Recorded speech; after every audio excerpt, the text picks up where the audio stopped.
G'day everyone, welcome back to Steve's Place Down Under. It's currently 3:55 a.m. Saturday morning. Thought I'd do a day in the life, quick short video of what a typical Saturday is here. A few of you asked questions of what I actually do, and I think of even a few of you questioned that the elephant truck was clickbait, so I'm actually going to where that come from today after work. So I'm gonna show you, try and get some permission to show you the animals and where that was sitting. And so we'll go to work first, have a look at the D10 we're rebuilding, and then we'll follow up from that. Okay, I know this isn't going to get a lot of views, this video. It's more for the people that do ask and do like what we do here. So I do 4 hours of a Saturday morning, which is going to bring the week up to about 70 hours. I don't want to do any more than that because I've got stuff to do at home. So depending on the job we've got at work, I usually do about 4 hours Saturday morning, 4.5, 4:30 till 9 a.m. we generally go home. And then I'll go home and start the usual YouTube videos that you usually do watch, unless there's something else on. I'll do it of a Sunday. So this morning we've got a D10 rebuilding, a Caterpillar D10. I fix earth moving equipment, full rebuild. I'll show you what we're doing to that when I get there. I'll do a walk around. Maybe when the other bloke leaves I'll do it, just so we're not, some people don't like being in it. And then we're going to call in. I've got to fix a small excavator, only a little job, but I do a lot of volunteer work for a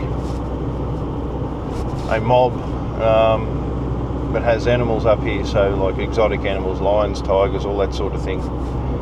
And a few of you did, I think, hint that when I put the elephant truck episode out that was clickbait, but I was going to show you exactly where it come from, because show you the animals, and then I might even do if she'll let me, just like a bit of a promotion thing for her as well, to try and get people through the zoo that she's put together up here. So, and then we'll go home after that and put the clutch back in the grader, and then we'll have some this afternoon generally leads into some malt sandwiches. So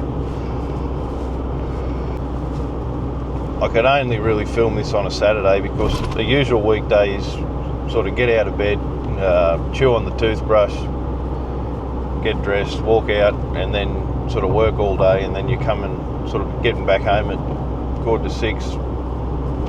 6 o'clock, watch the news, have tea, then go back to bed. So that's a typical weekday, unless the kids have got something on that afternoon. But a Saturday is a bit more adventurous, so I thought I would show you sort of a weekday's typical to what anyone would do, really.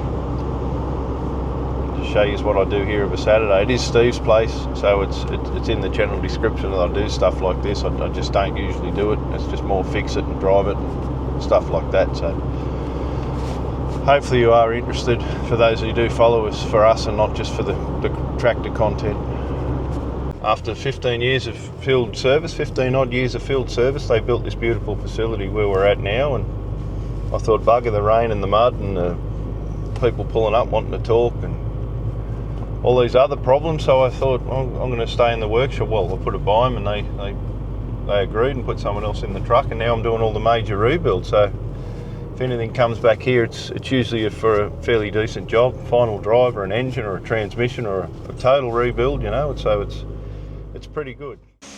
Okay, I'm just going to show you this before we put it in. It's a final drive, and then you've got the brake, and then the steering clutch is that silver housing on top. This was rebuilt. The final drive was done a few thousand hours ago. That's why we're not doing it now. So put new plates, a couple of new plates in there for damage, but they all measured up to spec, but just there was a few gouges in them, and once that happens the material starts coming off. New bearings, new piston seals, and that's about it.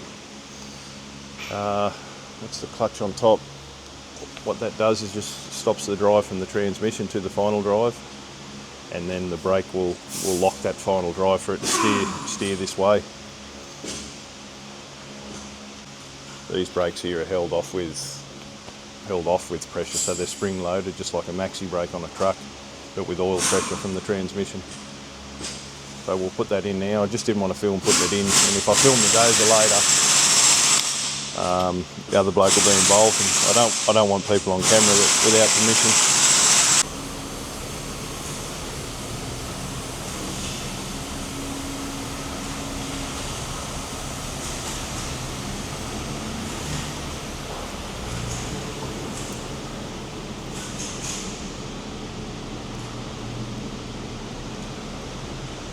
It says 1.7 tonne. So there is like a C-frame to do these on the machine with an overhead crane. It'll come out and go around all the battery box or whatever's on the side of the machine up there, and you can lift it straight up with a crane. But this, I usually, when we're in the workshop, sit them level and bring the tines in and use 2 ratchet straps, one with that purple one is now and one on the final drive. And then you can just use what's left in the forklift, what tilt's left in the forklift to get it level enough to go in that hole there. So we'll just push that over now and sit it on that block, get as close as we can to level, and then hopefully there's enough tilt left to get it straight enough to put in. Alrighty, it's home time now. So 2 weeks ago this was a full functioning D10T. RJG, serial number, complete rebuild. So about 6 months ago we done all the undercarriage, equaliser bar, pivot shaft bushes, minor and major bogey bushes, tracks, rollers, idlers, segments, ripper cylinders, ripper bed, line boring, all the cylinders resealed, any pins and bushes that are needed, well, all pins and bushes. And the same to the blade, which is outside there. We dropped it off out there. So all that's been done about 6 months ago, but we brought it, it was actually brought in for a full rebuild. Then we done some digging through the oil samples and that, and found that the transmission engine were pretty good. So we decided to get another couple of thousand out of it, but it went back out. And 6 months later, it started missing, and it had worn some chrome, some hard facing or whatever's on a mother stick had come off, and then started wearing one of the followers out, and it wasn't lifting the injector. So she come back, and we're going through it all now. There was a bit of brake material in the transmission screen and the filter, so it's out getting done as well. We usually do those, but because there's a time limit on this, we've given that and the torque converter to West Track. I was hoping to do that because they look fairly impressive pulled apart, but anyway, not this time.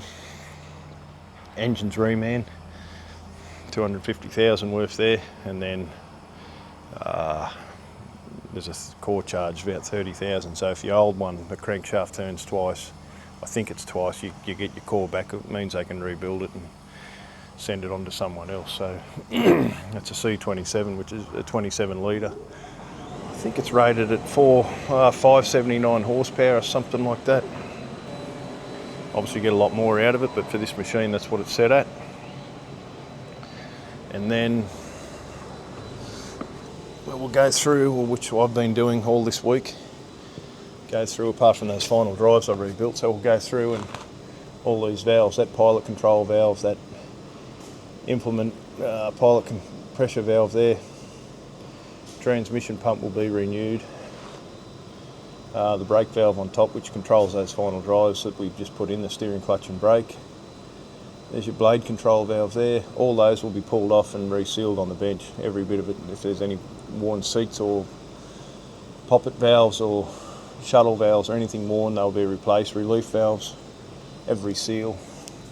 Hydraulic tank was off yesterday. Put new cushions under it, changed the filters. The inserts for the filters were all sealed. New O-rings on those hoses.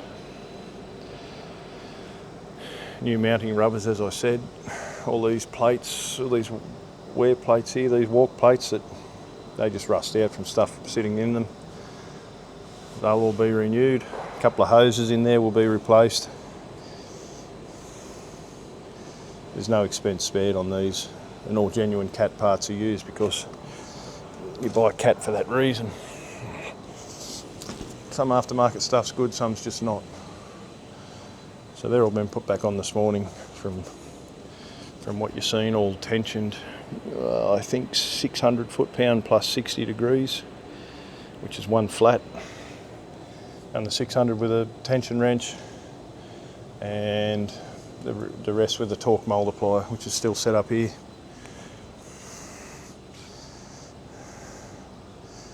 I think you put like 60 foot-pound into that with a half-inch tension wrench, it'll put out 1180 foot-pound or something like that. That's how we do the tracks and everything up. This is the old engine we pulled out. A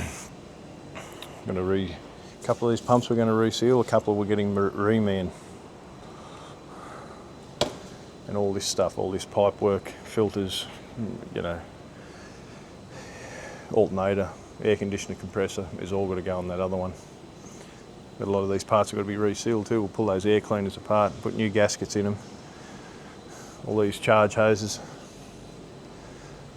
Starter's not that old, it'll go back on. Alternator and compressor will do, because they're not that bad to get to if they fail in there.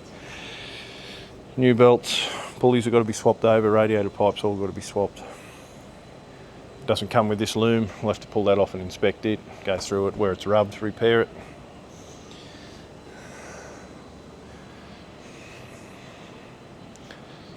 It's a hell of a lot of work, and most of the time I'm out here by myself. Sometimes there's an apprentice, and the other bloke I work with is always in the office. He's organising all the other machines and running the other people, so it's a long day, but it's a long task. When he's out here it goes a lot smoother, but I certainly keep it going where I can. I do all the valves on the bench there. Toolbox there, pretty good atmosphere to work really. We just hose the floor off, that's why it's wet. Every Friday afternoon or Saturday morning, whenever we knock off for the week, we'll rinse the floor off. There's not much left of it. Radiator here, we'll put a new fan motor in it, it's hydraulic fan. Rub all that back, clean it all up because they'll rust, that's where the radiator cores sit in. There's a valve up the top there, or a manifold will be resealed. And the hydraulic fan motor there. Those trunnion bushes in there will be replaced. They're just taped up for when we washed it, so they'll be cut out and renewed. We didn't do them when we did the blade because we knew it was coming back anyway, whether it was 6 months or 12 months. Those trunnion caps will be done. The cylinders will re-sealed. Actually, I think those trunnion caps were done when we resealed the cylinders last time on the blade lift cylinders. The bonnet there. All we'll do to that is make sure there's no cracks or anything in it, replace the mufflers. Check the dust separators under those pre-cleaners there.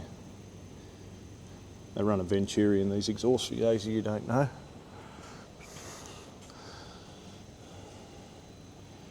That pipe down in there, that's a Venturi, so it sucks the dust out of those pre-cleaners before it hits the main filters.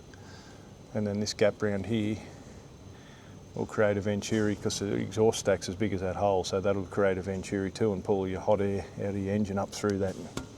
Those dust, smoke and heat come out of those stacks all at once. That's why Caterpillar machines have got such big exhaust stacks on them. The cab will redo if we find anything wrong. It's pretty good inside. My dad actually got this one brand new, and he looked after it very well, and anyone else that's been on it has looked after it, so the dash is out of it because the mounting bolt's down behind it. But it's in pretty good nick. The windows will come out because there's duct tape, I noticed, on there, which means it's been leaking. Get a bloke in to pop the windows out. I think the Sparky we use, the Auto Sparky, is going to come and clean the aircon out. Anything else it needs, it will get. And that's about it. Before I head home, I'll just show you what the boys have done. I used to do all this before they put a couple of welder blokes on. This is brand new, an 825 soil compactor. We use it to compact all the fill or the pads that we do. This is brand new, so it's 300 hours or something on it. So they put it to work just to wear the paint off the wheels, and they brought it back. Put wear bands here. That protects that wheel drum, so as the cleaner bars there's cleaner bars there that keep all the dirt off that builds up, and it ends up wearing through the drum, and then they crack. So if you put them on there, every few thousand hours, depending on what they're working in, we'll cut those back off and renew them, and the wheels stay right then. all these feet also wear out. I've done loads of those, like we've got 6 of these now, I think. When that foot wears out, cut this weld, cut that weld, and it's a massive job. Grind it all up and weld them all back on preheat.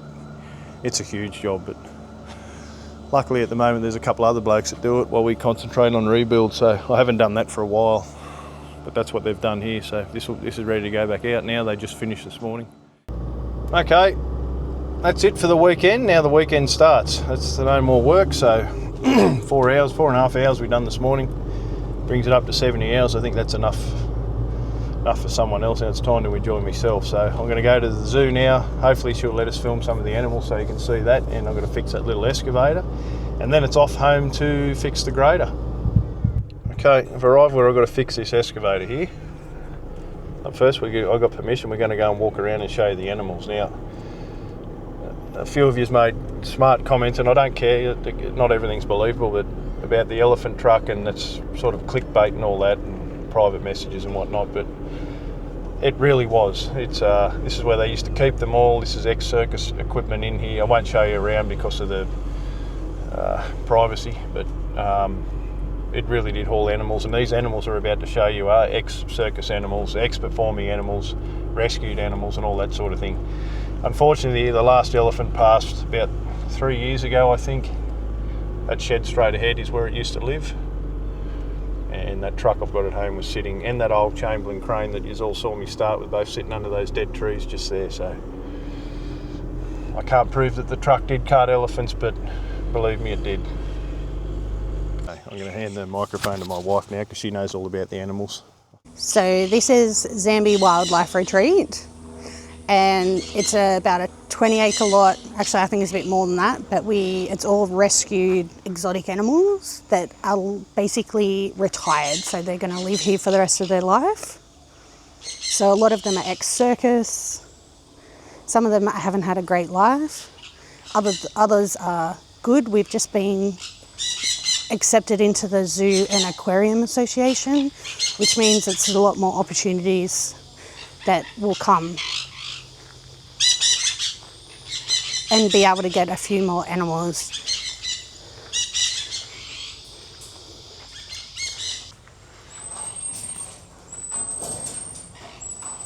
This is Jaffa and Arcadia.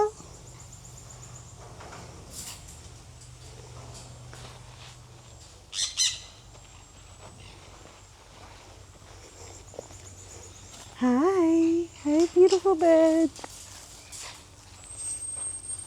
Yeah. So it's open to the public, however it's bookings only. But when you're here, you have the whole place to yourself. So all these beautiful animals, the marmosets.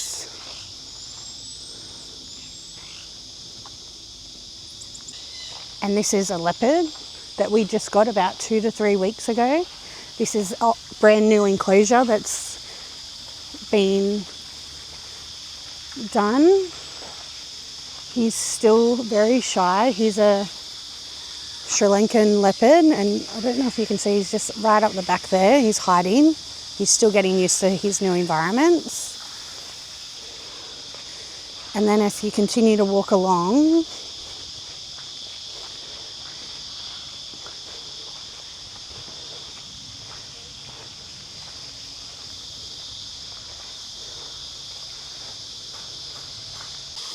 this is Nika's enclosure.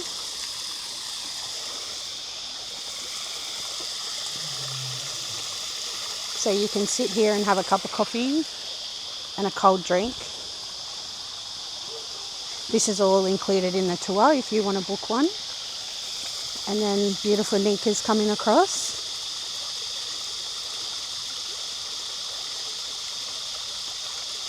Hey Nika!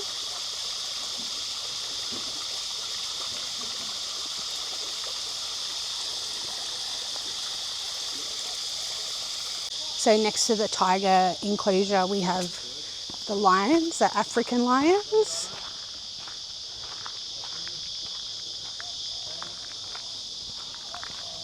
And I'll walk over and show you them.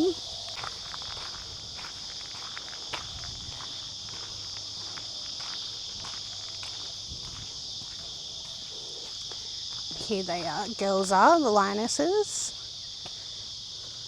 Okay, so we'll just walk back down.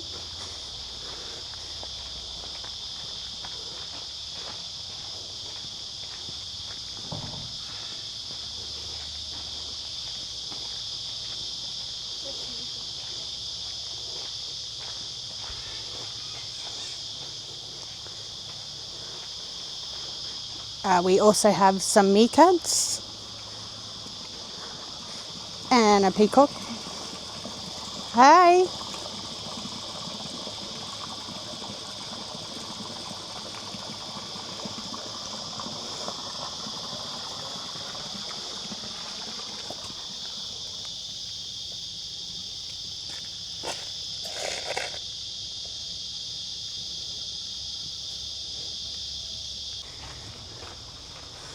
This is where we have our family of baboons.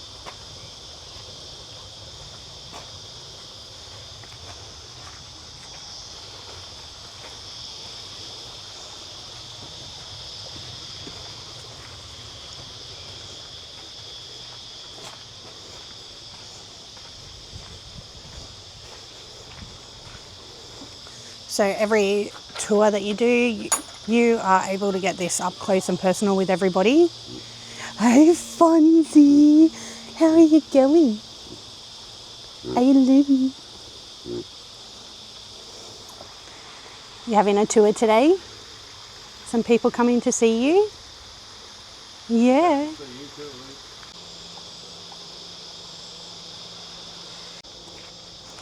So there is, the baboons are there, and if you come along here is where all the two lion enclosures.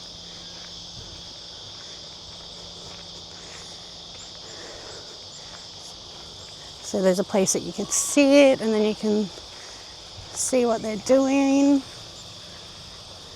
That's the two lionesses that I just showed. And then the beautiful lion over there. He's up on the post there. And now we are going to the other tiger enclosures. We have a few tigers here.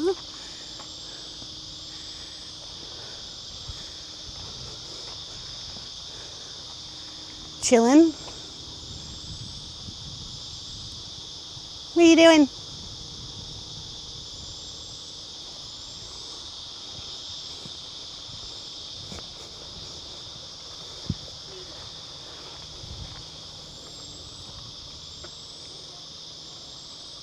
He's sleeping.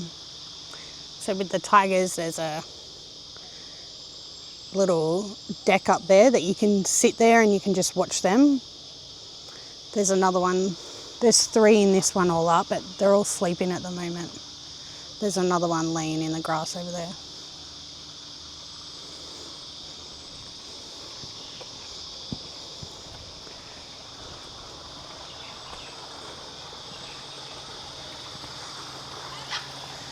Same with these 2. They're sleeping on their little hutchie over there too. I'll take you in there.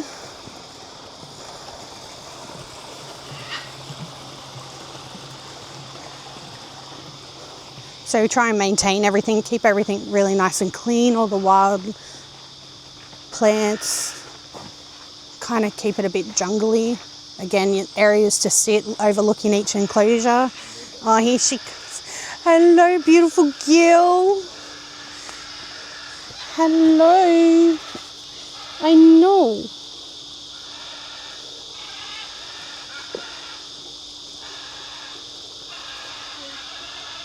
What are you doing?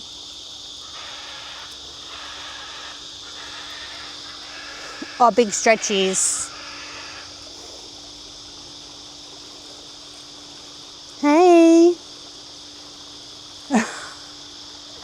So we'll leave these 2 and then head back.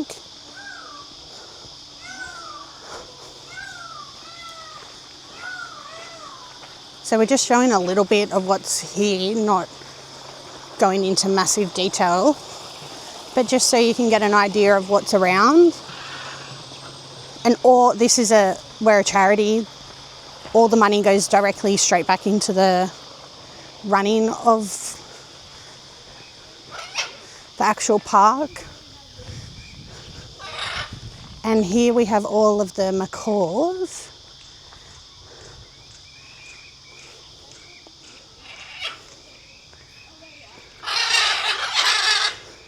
So all of these macaws were originally people's pets who couldn't look after them anymore because of their size or what the needs that they wanted.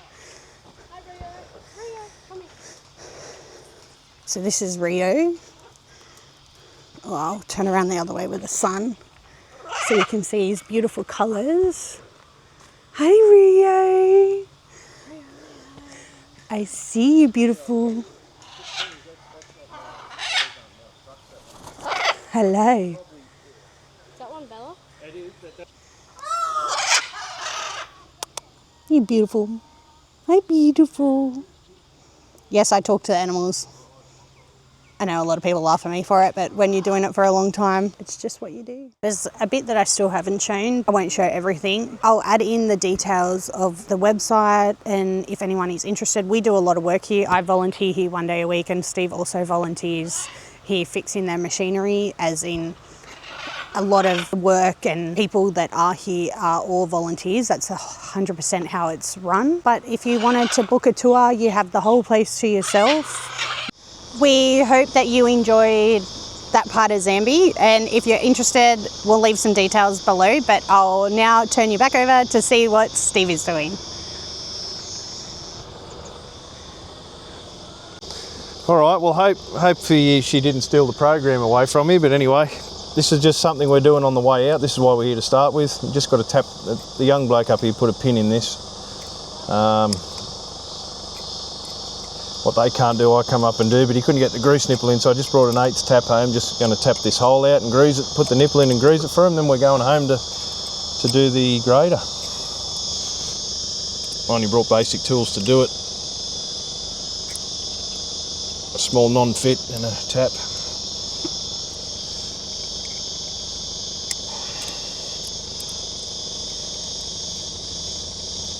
I don't carry tools in my vehicle. I just throw a couple of things in a bucket to bring home. I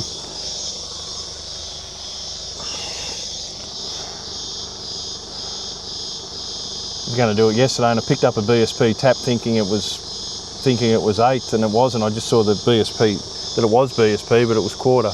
I got here and got it out of my pocket and realised that I'd bug it up, so I was doing it today. I know there's a big difference in the size, but I just didn't even think.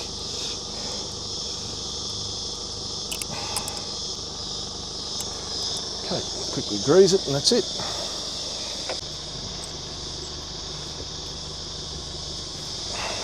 Whose is this? Jared's, is it?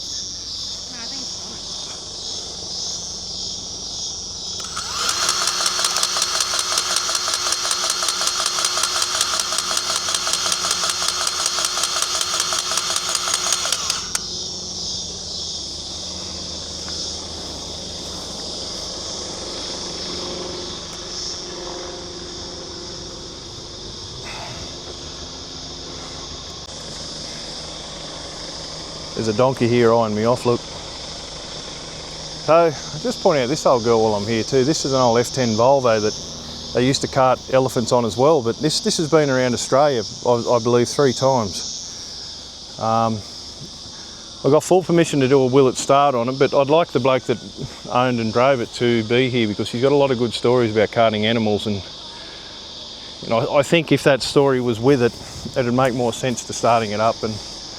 But you can see she's got fairly bad cancer in her. I would have bought it off him. It was usable. It would have been a good runaround truck, but that sign used to say Elephant Man. I don't know if the camera will make that out. She's slowly fading away. But I will be doing a will it start. I just got to wait for him to come back into town, and he lives up in Queensland training animals for movies and stuff. So there you go. So we'll go home now. Okay, just come over to do the grader, and I thought I'd bought my daughter a motorbike for Christmas, that 2-wheel one there, and thought I'd put the tube back in that I fixed last weekend and found there was another hole in it. So there's nothing in the tyre. I don't know, it must have run through a patch of cat heads or something. They haven't broken off, there's just little holes all through it, but I don't think the patch has taken real well to that cheap bloody Chinese rubber, so I may just have to buy a new one. Alright, so onto the grader. Just move these mowers and this push bike, and then I think I'll just take snippets out of the actual video I'm doing and add it into this day. So hope you're enjoying it so far. It's a lot of talking, but some of you do watch just for us as well as the machine, so thank you all for that.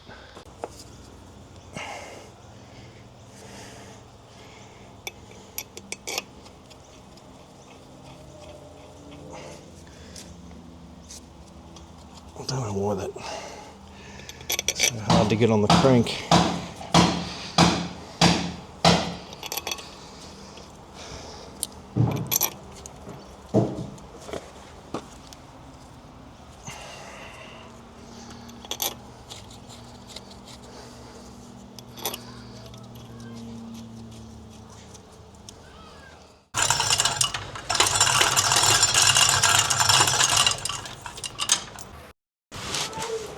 I have to sit that hose up in there.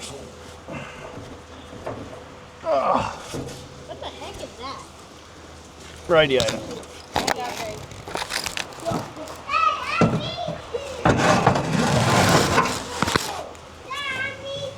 Are you, mate?